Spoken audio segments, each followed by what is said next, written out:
নাকে রক্ত পড়ার কারণ কি?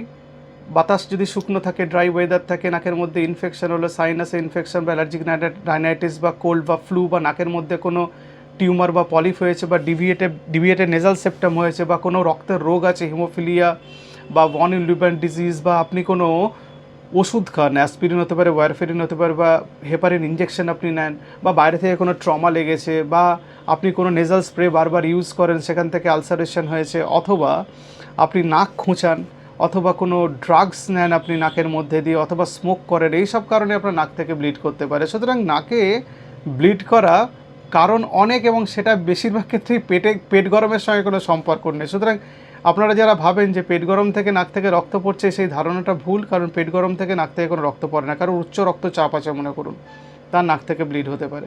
সুতরাং অনেকগুলো সিস্টেমিক কজ আছে, লোকাল কজ আছে। সুতরাং কারণ ধরে ধরে চিকিৎসা করতে হয়, নিজে থেকে চিকিৎসা করবেন না।